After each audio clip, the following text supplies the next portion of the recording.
All right, I'm excited to be here. All right, so basically, when I say social learning, I mean this ability to learn from another agent and their behavior. And you can show that like social learning is something that really helps humans and animals rapidly adapt to new environments. So if you put even this like little 3-inch fish in a new environment that it's never been in, it can use social learning to look at where the other fish are collected to find safe sources of food, for example. And it can help animals like learn complex behavior. So there's this example of birds actually in the UK learning to open milk top bottles by watching each other. So we can see that even these very simple animals are really good at social learning. And of course, for humans, we've sort of taken this to the extreme. So you can say that one thing that really separates humans from all other animals is that we're excellent social learners. And this, people have hypothesized, not only drove our cognitive development, but led to cultural evolution for humans. So it seems like social learning is pretty powerful. So could we actually use social learning to help reinforcement learning agents? So you might expect that it could help them adapt to new environments. For example, if they can follow cues from where humans are walking, they might be less likely to get hit by a car. They could learn more complex behavior, coordinate with other agents, and ideally improve human AI interaction by learning from humans. So these are the sorts of things that I'm going to be talking about in my talk today. Specifically, I'm going to talk about a project that uses multi-agent training to improve single agent learning and generalization. So showing the benefit of social learning in that sense. Improving multi-agent interaction in terms of coordination and communication. And then of course, learning from human AI interaction. So the first project was recently presented as an oral at NeurIPS this year. We're excited about it. And the motivating idea behind this work is that we know that deep reinforcement learning is really bad at generalization. So if you just modify the training environment slightly, the agent may completely fail to continue to do the task that it had previously learned. And we actually saw a really funny example of this, even in a very simple environment. So what might you want to do to make your agent better at generalizing to slight perturbations of the training environment? Well, you could do what people in the literature do, which is use domain randomization to randomize parameters of your training environment and train in that distribution of environments and hope that your randomizing is going to cover the environment you might encounter at test time.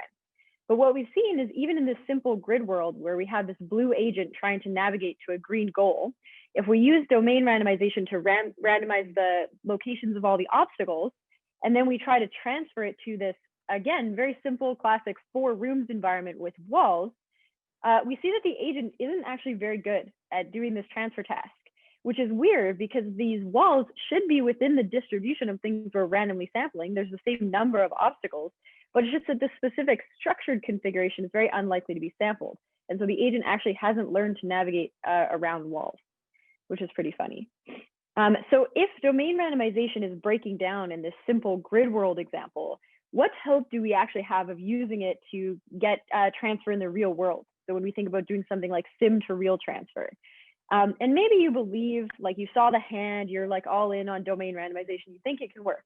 But like, let's say I use domain randomization to train a robot to walk upstairs, and I actually managed to do like a sim to real transfer. I've trained on many different heights and widths of stairs in the simulator. I get a robot that can walk up this particular staircase in the real world.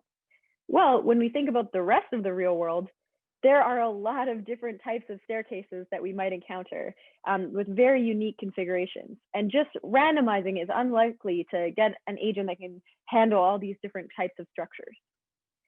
So what we'd want is a series of complex training environments to train our agent that are going to cover all the unknown real world challenges that we might encounter at test time. And we don't want to have to program everything we might encounter ourselves into a simulator by hand, because that's going to be brittle, error prone, time consuming, and it's not going to be able to cope with a shifting distribution of real world tasks. So maybe we can take some inspiration from self-play, which we know has been massively successful. And it's got some benefits. It's a nice zero-sum game. And as the agent learns, it provides a curriculum of increasingly more difficult opponents to play against because of playing against itself. So can we think about this adversarial training and extend it? Well, what if we do something like adversarial environment generation. So we have a learning RL agent learn to set the parameters of the environment in order to challenge our normal player agent. So that might look something like this, but can anyone foresee a problem with this? Like, why might this not work? Why would this zero-sum adversarial game not work in the environment generation setting? Anyone brave enough to unmute? Well, I guess the problem is as demonstrated by this video, it could just make the environment impossible to solve. That's exactly right, exactly right. So if the adversary is just trying to minimize the agent's performance, it can make impossible environments, which you're seeing right now, and they provide no opportunity for the agent to learn, so you're just wasting computation. So this is not good. So what we want is a more elegant way to constrain the adversary to ensure that it doesn't create impossible environments. But ideally, we want the environments to also be tailored to the current skill level of the agent, so we get this automatic curriculum. And so we saw that using a more multi-agent approach seemed to help previously. So maybe, you know, when you have a hammer, everything looks like a nail, right? What if we just add even more agents to this problem? What would happen then? So that's actually the idea behind this algorithm we're proposing. So we have this adversary, it's setting parameters of an environment to challenge a player agent.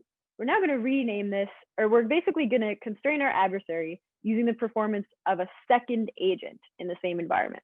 So we're going to rename our player to be a protagonist, and we're going to add in this antagonist agent.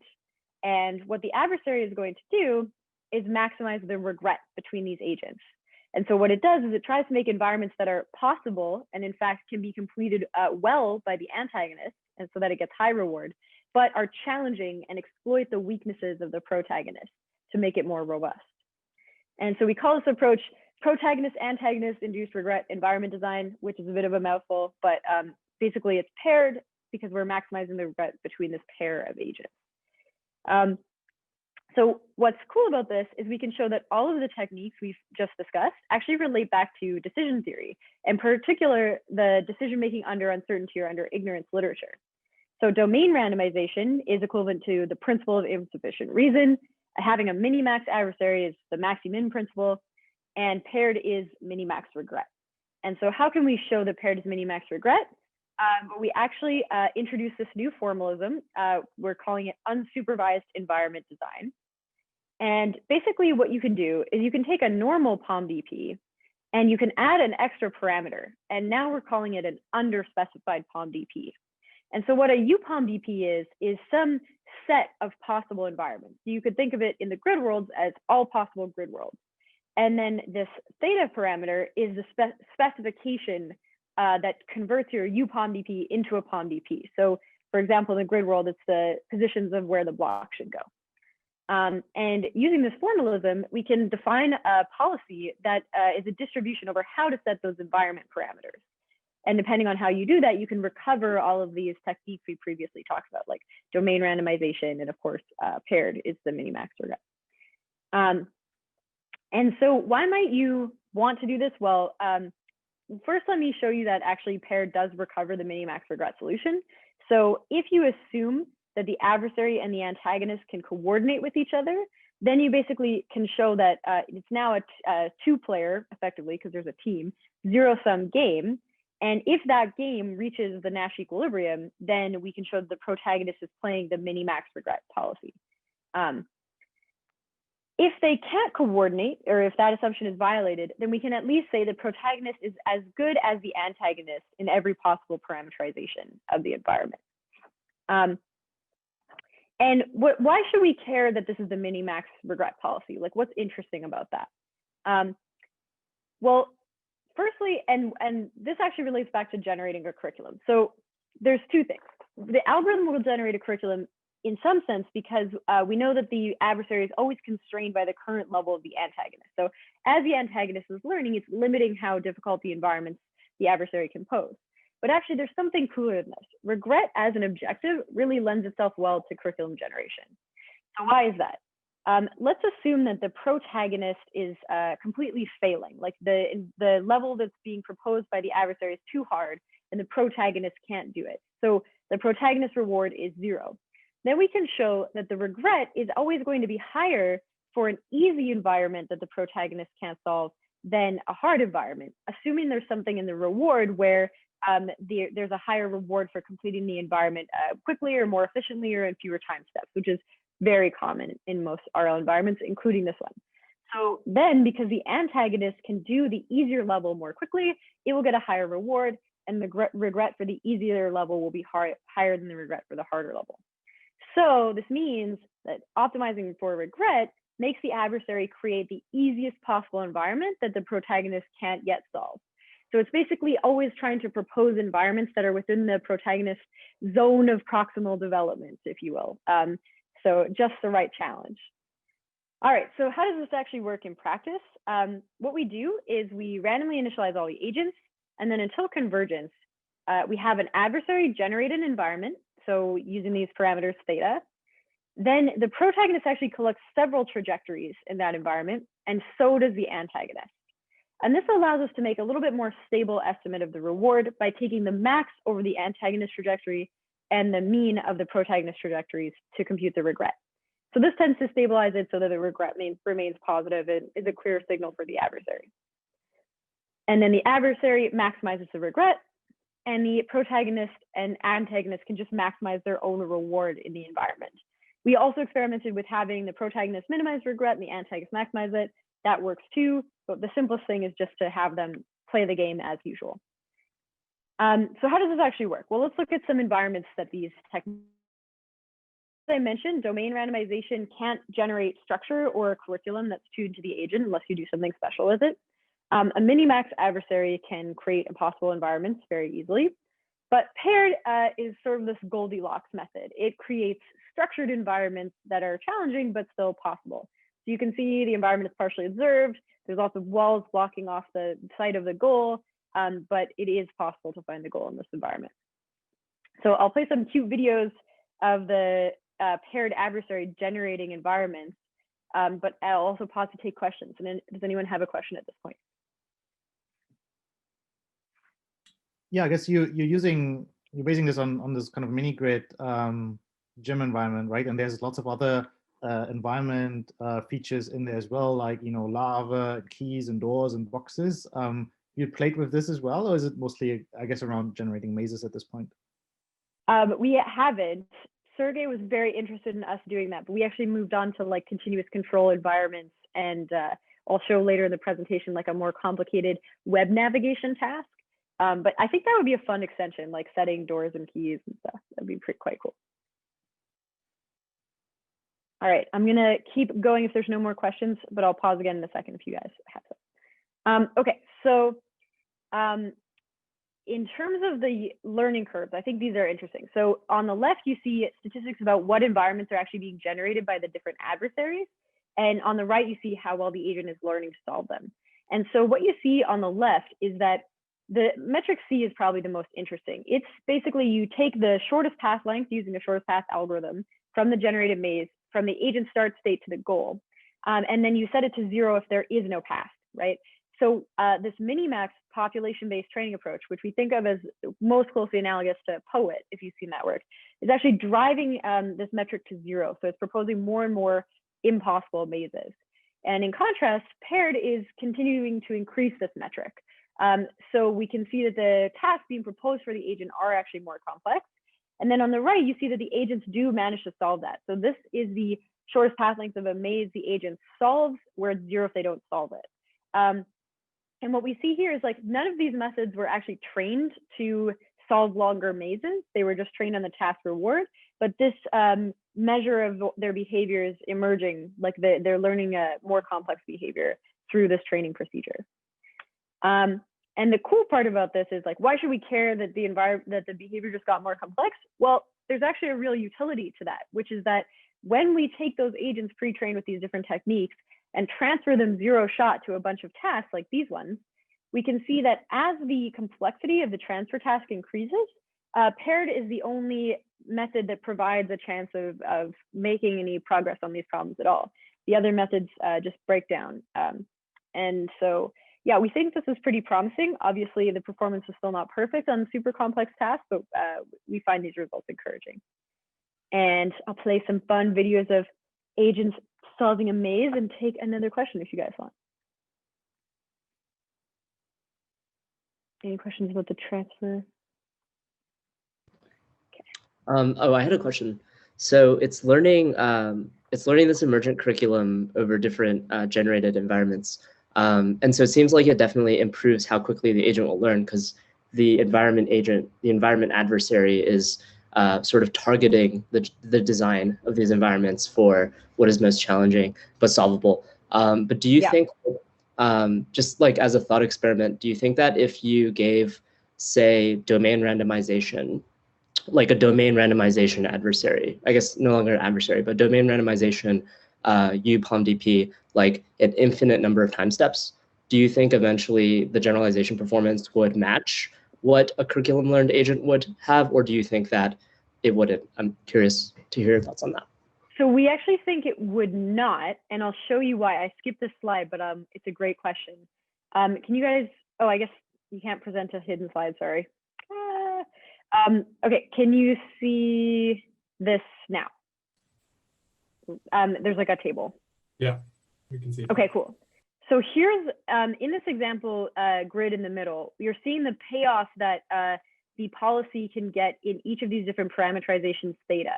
And what we can show is that domain randomization would actually pick one of the policies B to F, because what it's trying to do is optimize average case performance, right? And so it doesn't care that it completely fails in one of the cases because it gets an average of 80, let's say, right? But Minimax regret would pick policy A because it doesn't want to, it's minimizing the difference between its performance and the optimal policy. So we think that yes, they do actually arrive at different optimal policies with the training procedure. And if you care about like robustness, or like you might be transferred to an environment parameterization you don't know, then you would probably care about Minimax regret. So you can think of it like, even though we train, let's say we train infinitely in domain randomized grid worlds, it still doesn't perform that well in 4 rooms. It's just because 4 rooms is a rare case, but it might actually have a specific structure that we care about as humans. So that's why domain randomization might not be suited for that. Does that make sense? Yeah. Cool. Okay, so I'll keep going, but feel free to interrupt me if you have a question. I don't mind. Okay, so yeah, we also transferred to some continuous control tasks. This was a smaller experiment, but basically we were trying to look at having an adversary apply forces to a Mujoko hopper. The adversary has a programmed curriculum, and basically what we're trying to show with this experiment is that previous work that did experiments like this with an adversary applying forces with Minimax training had to spend a lot of time like carefully configuring constraints on the adversary, because otherwise it could just make the task impossible. And so you do a lot of sort of like hand coding to suit a particular environment to get it to work. So a lot of engineering. And we are trying to say, if you initially program the adversary so that it has a curriculum of constraints, but you remove the constraints, remove them eventually, then what happens is this. So what we see is the agents are initially learning while the curriculum is preventing the adversary from applying too much force.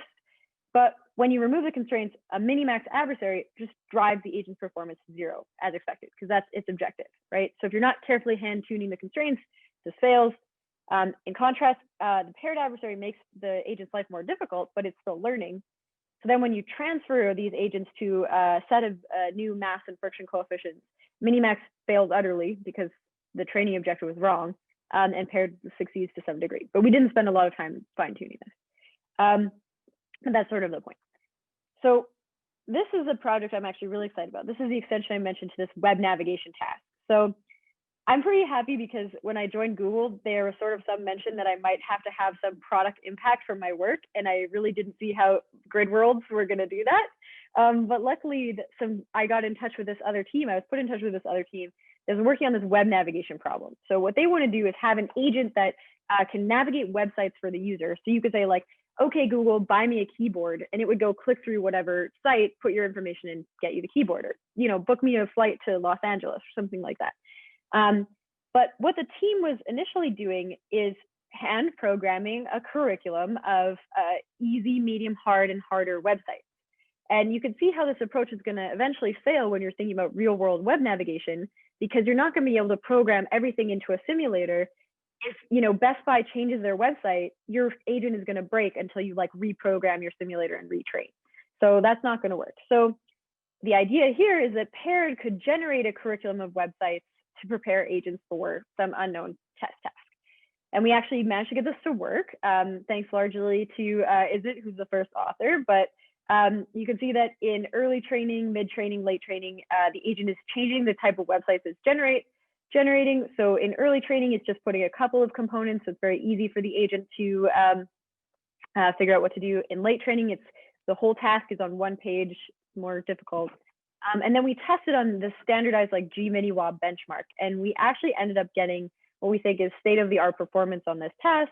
And so you can see that these paired approaches work better than both a curriculum learning approach and domain randomization. So we're excited about that. So in conclusion, we think unsupervised environment design is a good way to think about improving transfer and generalization, and that paired has some advantages if you want to do unsupervised environment design, because by constraining the adversary with the performance of a second agent, you ensure that it creates feasible yet challenging environments. And regret minimization creates an automatic curriculum and produces successful agents. Okay, so I'll pause for questions before I move on to the next topic. Oh, sorry. Just following up on the last question. I'm curious. Like, do you think, because this is a question that I've been thinking about as well, which is, do you think that curriculum learning directly improves generalization, or do you think it's basically just improving sample efficiency? Curriculum learning could just be improving sample efficiency. I think what we're doing here is targeted towards improving generalization as well, because our objective is forcing the adversary to sort of find weaknesses in the agent's policy. So you can think of this as like a mix of adversarial training for robustness with curriculum generation.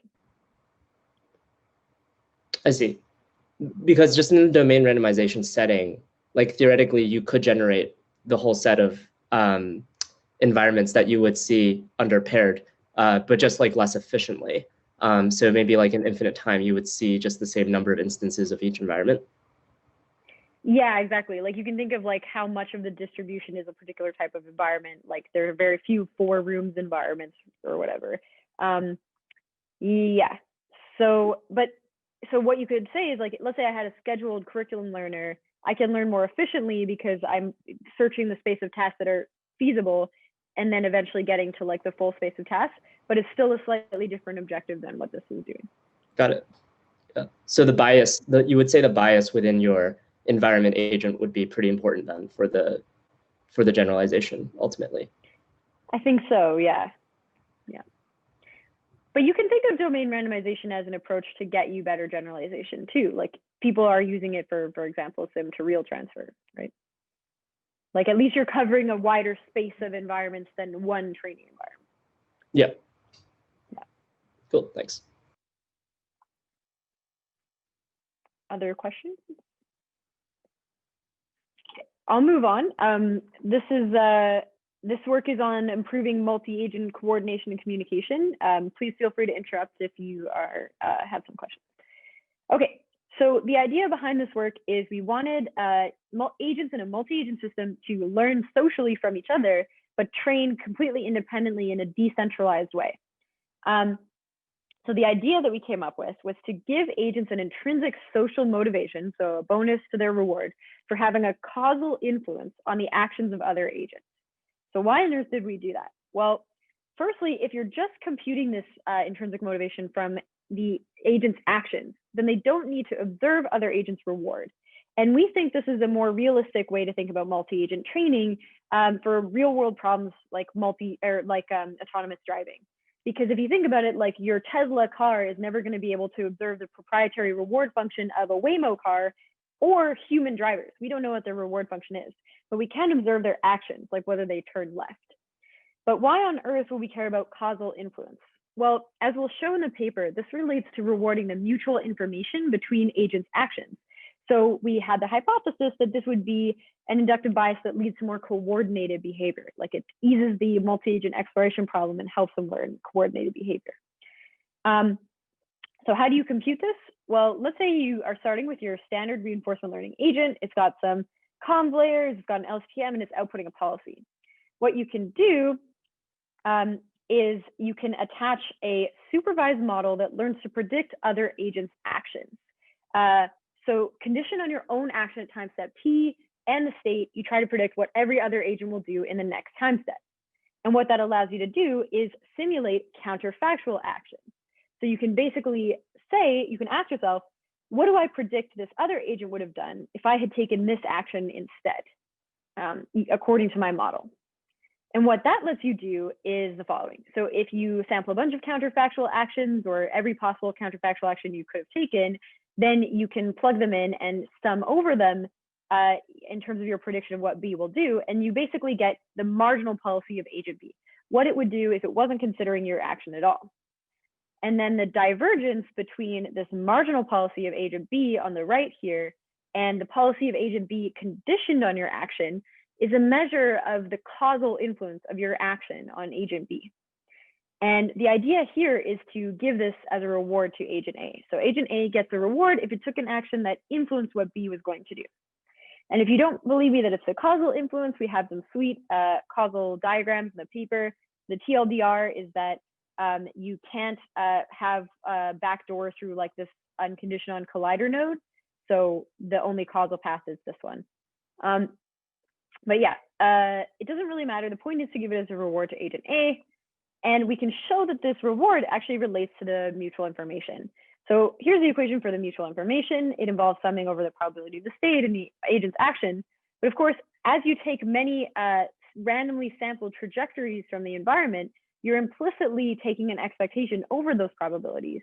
And so we can show that in fact, this in expectation, this is the mutual information between agents' actions.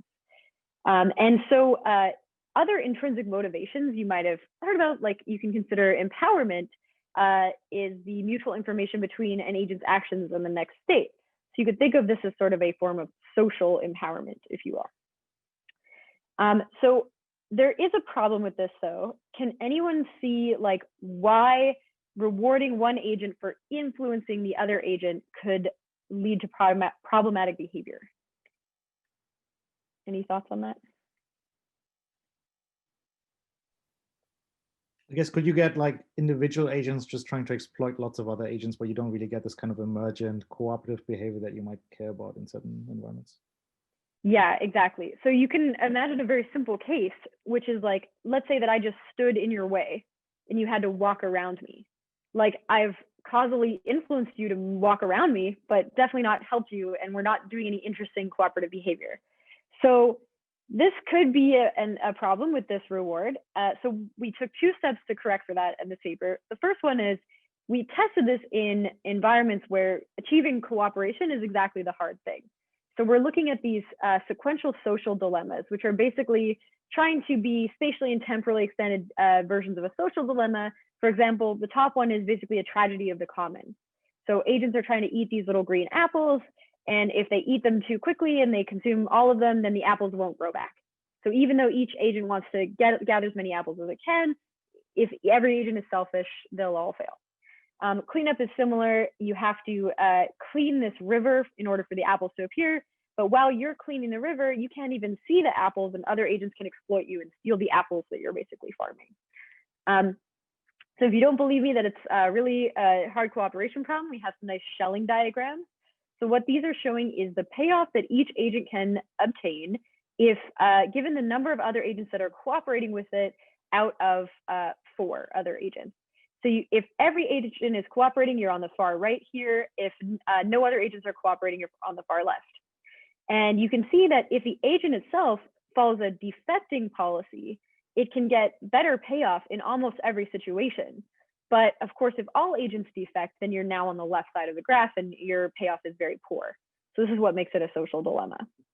But we see that when we actually add this influence-based reward, the agents are able to solve these problems much better and get higher collective reward, even though they're not trained on that. So each agent is trained on a selfish reward plus the influence. But when you do that, they actually are able to exceed the performance of selfish agents. But how did they manage to do this? This is a bit of an interesting mystery. Oh, I should mention this is actually outperforming previous work that did have access to the agent's reward, so that's encouraging. But let's go into how this actually worked. So what you're seeing in this video, this purple agent here is the only one trained with an influence reward in this experiment. And we've noticed that it behaves a little differently than the other agents. So when there are no apples, the other agents continue to explore and look for food, but the purple agent actually holds still. And it actually only ever moves on the map when there is an apple present. So why does it do that? Well, let's look at a moment where it's actually managed to influence another agent. So what you're seeing here, it's having a moment of influence between the purple agent and this yellow agent, which can only see what's in this partially observed red box. So the yellow agent's view is this top right box here. And what happens is that when this purple agent moves towards this apple, which again, it will only do if there is an apple present, then this actually signals to the yellow agent that there's an apple outside of its field of view that it can't see. And the yellow agent changes what it's planning to do. And so this agent gains influence. Similarly, this pink agent in this situation has been cleaning the river. It can't see whether any apples have appeared, but when the influencer agent stays still, it signals no apples have appeared, and the pink agent changes its plan, again allowing the purple agent to gain influence. So basically, the influence reward led to this agent learning to use its actions to communicate about the presence of food, and that enabled it to gain influence over other agents. So we thought this was pretty interesting. And of course, the next most obvious thing to do is to train a communication protocol using this influence reward. So here what we did was we equip agents with a discrete symbol communication channel. So it's basically a cheap talk channel. So in addition to outputting an action at every time step, they output a communication symbol that all the other agents can see, but the other agents don't have to listen to it. They can just ignore it. It's cheap talk. And then what we did was we trained this communication protocol using the influence reward. So you get a reward if the symbol that you outputted caused some other agent to change their behavior. And this actually is the second step that I was mentioning that overcomes this problem of the influence reward potentially leading to spurious bad behavior.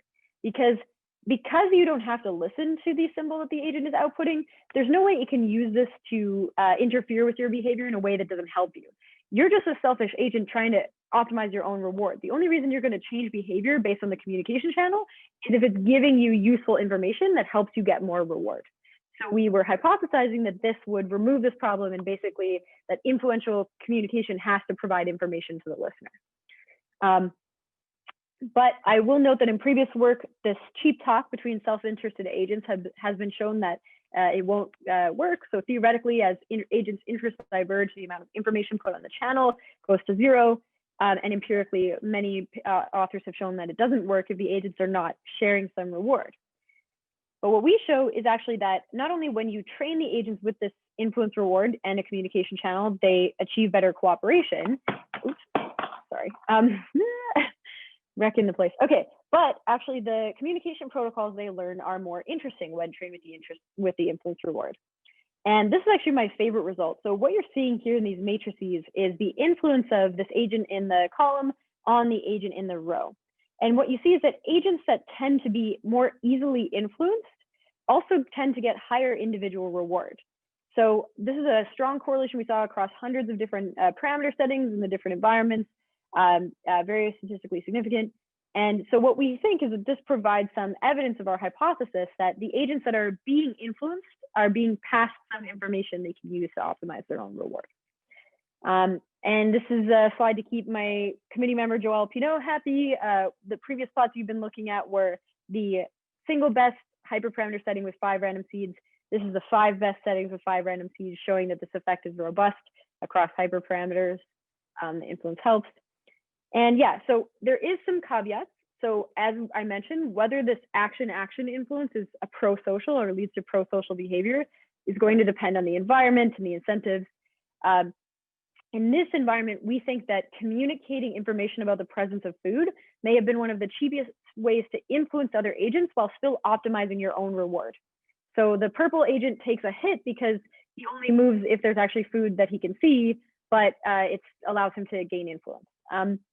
And then the influence via cheap talk on a communication channel, we think must benefit the listener. Now there's a caveat here, which is, what if agents could actually lie? Now, this is not possible in this because there's no standard communication protocol that agents can use to communicate with a new agent they haven't seen. But like, imagine that there was, you could potentially influence another agent by lying to them. So perhaps this would only work if you're interacting repeatedly. In that case, if you lied, the agent would learn not to listen to you and you would lose influence over the long term. So it would be a bad plan. So in conclusion, we think of social influence as this unified way of promoting both coordination and communication, and it allows agents to learn socially from each other, but train independently. So prior work in Marl often used this centralized training, decentralized execution paradigm, but this is fully decentralized. So we think that's exciting. And you don't need to see other agents' rewards. Okay, I can pause here for questions as well.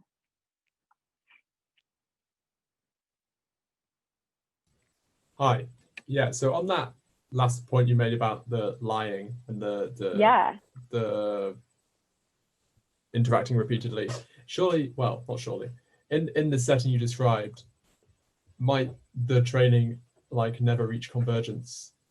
So you can imagine a setting where some communication protocol is kind of established, where some communication seems to give some information which influences agents, but then one of the agents starts to decide, but oh, I can lie, I can send this information when the apples aren't there, for example, and then I'm still getting quite a lot of influence, but also getting the apples, and then eventually that will stop being successful as the other agents start to realize that it's lying, and then it will stop lying, and then you might get this like cyclic training behavior. Did you observe that, or do you think it's possible?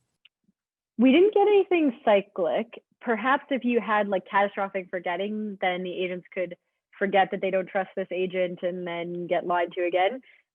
But I think maybe to work out the math on this, you would expect that if the other agent is still listening to this agent, it actually is still getting some benefit, right? Like that's what it's trying to optimize, is its own long-term future expected reward. And so if that's a payoff in terms of the reward within the buffer in the last few time steps, then it can be influenced, otherwise presumably not, right? That was a bit of a messy answer, but I think you get what I'm trying to say. Yeah, makes sense. Thanks. Yeah. Any other questions? Yeah. Thank you so much for this talk. I mean, it's really super exciting. I have a lot of questions. I have one more paper, but yes. Oh, sorry. I thought you were. Yes. Okay. Yeah. No, go on. No, sorry. I think I have some questions at the end. Okay. Well, if you want to ask something about this, I'm happy to take a break too. I mean, just a quick one. Like the Cheap Talk channel, is that broadcasted, or is it only for those agents who are actually seeing the influencer? It's broadcasted every time step. Every agent is on it. Every agent is trained with the communication reward. So it's like N squared. Yeah. Right. And you mentioned, I think you mentioned something around the agents can choose not to listen to that channel. I mean, how's that done exactly? Or they can just ignore, I guess, what's on the channel? They can just ignore. Yeah. So it's just given to them as an input, but there's no reason that they have to condition on it. Like they could just ignore it if it's not useful. Have you thought about any applications of this in any real world environments? Yeah, so I think people have been thinking about building on it. I think it could be an interesting way to think about, like, if you're learning a complicated coordinated policy, like say in robot soccer, and you have this massive joint search space, this is the way of constraining the search space to look for coordinated policies. Like basically whatever I'm doing should at least be dependent on what you're doing. You could even imagine giving the agents a reward for being influenced by other agents. But I haven't personally followed up on that, but I think it could be cool. It seems also maybe relevant to maybe some applications in social media as well. Yeah, I think we want to stay away from agents influencing humans or humans influencing each other. I actually got that question in my defense, and the answer that I gave, which I'm going to stick with, is like, you probably don't want to train agents to optimize for their influence on humans, but you could still use this metric to compute how much influence is happening between nodes, which could be informative, right?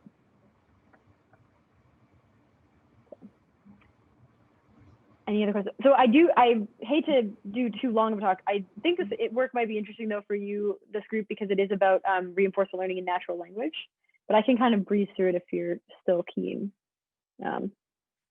Yeah. That sounds good. Yeah. Okay, cool.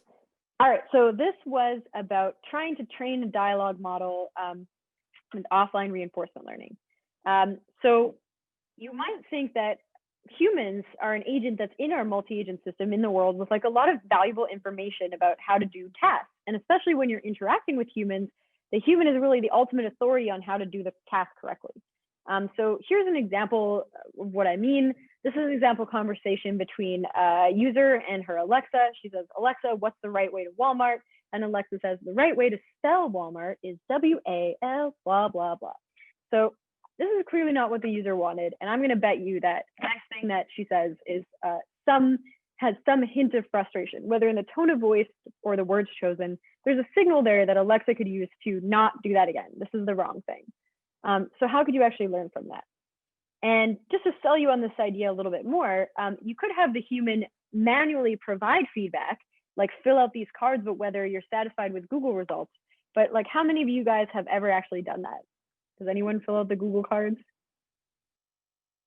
I'm not seeing a lot of hands. Usually people say they're not going to bother. This is too much work. It's out of your way. Why are you going to go out of your way to train this model for this giant corporation? Doesn't seem good for you. But in contrast, like social feedback is something you might be giving for free anyway. You already have a tone of voice. You're already using body language and gestures. So it's rich, ubiquitous, it's natural. Could we use this as a signal to learn from? And so we did this. I'm not going to talk about this. We did this in learning from facial expressions to sketch better cats. Can tell you about it more later. But the main focus of this work is on learning from this type of signal in dialogue, in language. So here we have a VHRED hierarchical sequence model chatbot. We've put it on the internet to talk to people, and we've connected it with a sentiment detector. And so what you can see is that when the bot says something that doesn't make sense, I can respond, that didn't make sense, which is a normal thing that I might do. And we can detect that this is a negative sentiment and potentially use that as a signal to train our model. And similarly, if the conversation is going well, we can detect a positive sentiment and use that as a positive reward, again, to train the model to talk more like this. So this is kind of the idea behind the project that we're working on today. But to do it, we needed to do a lot of crazy stuff. So first, we had to pre-train dialogue models to some level of competence using existing data sets. Then we had to put them on the internet and have people actually interacting with them live, which involved a lot of crazy GPU AWS stuff. And then we had to actually like collect human interaction data from talking to those models, and then actually use that data to develop a good set of implicit rewards. So what does it actually mean to have a good conversation? And how can I tell if the user thinks it's a good conversation just from what they're writing? Then we trained with offline RL, which I'll get into why we needed offline RL in a bit. And finally, redeployed our models to talk to a novel set of humans and tested them live. So the online platform looks like this. As I mentioned, we detect things like sentiment. We also provided a manual upvote, downvote button. So the person could explicitly label which utterances from the bot they thought were good or bad. But our hypothesis is, again, that people won't want to do that. That's just too annoying. It's out of the natural flow of the conversation of a chat. So we're not going to be able to collect as much data that way. So then we did this whole thing to decide what rewards actually map to human preferences. So what we did was we looked at the correlation between the different rewards we could possibly compute and that upvote, downvote we did receive. And we came up with these rewards by looking both at the literature on what makes a good human conversation, for example, like being empathetic, and also what has been previously tried in the literature. And after trying a bunch of rewards, what we came up with was rewarding the bot for having a higher sentiment and asking more questions, because apparently that's an important active listening skill, being less repetitive, actually eliciting laughter from the user, eliciting positive sentiment from the user, as I originally mentioned, and then trying to stay on topic with what the user said by either having high similarity between words or actually in the universal sentence encoder embedding space. So this is the rewards we went with. And then this is what we did. So we have, we're trying to learn from human conversation on the internet. And so basically what we're doing is we're taking our normal RL loop and we're replacing the environment with a human user. But of course, yeah, you can imagine like why this could go wrong. I'm just going to put a bunch of bots online and let them get trained by human feedback. This we've seen before. This is kind of dangerous. So we decided that we're not going to be able to just have the models updating online live because they could learn inappropriate behavior. So what we need to do is actually carefully test the models on the data we obtain before deploying them back to users. And so we can't learn online. And this basically means our normal interaction loop is broken. And this is actually a really hard problem that you guys have probably seen is getting more and more attention recently, which is offline or batch RL. So learning purely from off-policy data without being able to explore to refine your policy. And this is pretty hard, and I'll give a simple example to show why. So let's say that I'm this little robot. I'm trying to learn to navigate in this grid world to this flag. And I only have the data that is contained in a batch, in an offline batch. And the probability of the data being contained in that offline batch is shown in yellow here. So basically these white spaces are not in the batch at all. And so what happens is if my policy is initialized or at some point decides that going left from this state is a good idea, it has no way to ever refine that estimate and reduce that. And of course, when you're doing Q learning and you're taking a maximum over noisy estimates of future reward, you can have sort of arbitrarily bad approximation error. And basically, my mistake in this state can propagate back into my value estimate for all of the preceding states through the Bellman backup and just be disastrous, essentially. So what we decide in this work is a very simple idea. We're just going to impose a KL constraint that the RL model has to minimize the KL divergence between the policy that it learns and what's probable under the batch data. And then that will allow it to search within the batch data to learn the optimal policy. And you can see that this is better than just doing imitation learning on the batch data, which might not find you the optimal policy. Instead, you can actually search within what's reasonable to find this. So to put that in math, it basically is very simple. We just take your normal RL loss to optimize for rewards and impose this KL constraint to minimize the divergence between your RL policy and your pre-trained prior model of the batch data. Now in language, we can just use a language model. So we can learn the probability of an action given the state is basically the probability of a word given the context. And say, while you're optimizing for these rewards, stay close to what's realistic language according to our world model.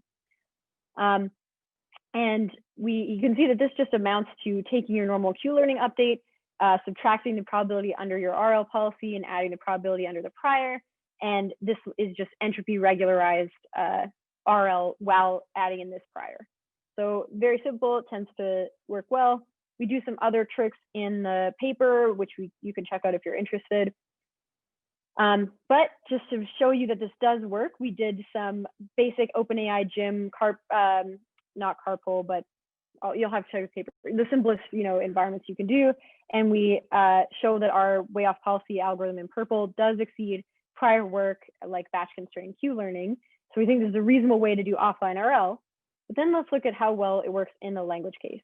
So you can see that if you don't do the KL constraint and you just train with RL on the batch data, it starts saying very unrealistic things. So where did you say to me, you want to talk to you about you? It's basically just diverging away from realistic language and trivially exploiting the rewards. So it's asking a question every utterance because that was one of the simplest rewards to optimize. Whereas if you do use KL control, you can see that the model stays much more realistic. So it says, hey, I hope you have a great day and I wish you the best. And we noticed that optimizing for eliciting positive sentiment from the user made it output utterances that were a lot more cheerful, polite, and supportive. So it got a lot more Canadian, I would argue. But yeah, so let's see how well this actually works. We see that the KL control models do elicit significantly higher human reward when interacting with totally novel users at test time, even compared to the other, at that time, state-of-the-art batch like offline RL methods. So this is what they were trained to do, elicit higher human rewards. We also asked humans to rate them and evaluate them for things like quality, diversity, fluency, et cetera. And we see that compared to the baseline methods, the KL control models significantly outperform the other RL baselines. There is a caveat though. They don't outperform the original language model in terms of human rated quality, although they do drastically outperform in terms of human reward. So we think this is a little interesting. We think the problem is that the RL models did get more repetitive. I would argue that this is because we were only able to collect a limited amount of data. This is like school project MIT server scale. And so there aren't that many examples of conversations in the batch data that are both high reward and like staying within realistic language. So we only had 45,000 utterances. If you have a question, let me know. What was the human reward in this case? Eliciting positive sentiment, eliciting laughter, matching the human in terms of sentence embedding, et cetera, et cetera. So you showed a few slides earlier that like these RL agents would like start to generate sentences that are not really, even proper English at this point, right? So did you try out like adding another, I guess, penalty if the utterances deviate from what's likely on the pre-trained language model? That's exactly the method, is just say the pre-trained language model is our P of A given S. And our whole thing is just, you have to minimize the divergence of your RL policy from that language model. Oh yeah, got it. So it's like basically like stay within realistic language, but optimize the rewards. Yeah. Makes sense. Yeah. Oh, and sorry, I forgot if you, I don't know if you described this, but how was the initial batch data collected? We took a bunch of VHRED, VHCR, and HRED like language models trained on Reddit and Cornell movie dialogue. So we had like 30 different models, put them on the internet, and just collected conversations between people and those models. So we paid some Turkers, I think, and we also talked to it a lot ourselves. And then we just took that data, which is 45,000 utterances, and computed rewards on it and trained. And the nice thing about this is you can iterate on the rewards, right? Because it's all offline. So you can compute like which are actually good rewards according to the upvote, downvotes, etc. Yeah, okay. So I notice I'm running out of time. I'll just speed through this. Basically, out of those rewards, we think maximizing sentiment is good. Eliciting positive sentiment from the user led to good conversation. And as we hypothesized, optimizing for the manual upvotes did not do as well as optimizing for these implicit rewards. We've extended this to like a hierarchical approach. This is nice, but I probably don't have time. So yeah, in conclusion, we use KL control as a new method for offline RL that also we show works well for dialogue and makes sense because in dialogue you have this nice language prior. And we use reinforcement learning to improve based on human feedback, and implicit signals are good. Yeah, okay. I'll save some time for questions, sorry.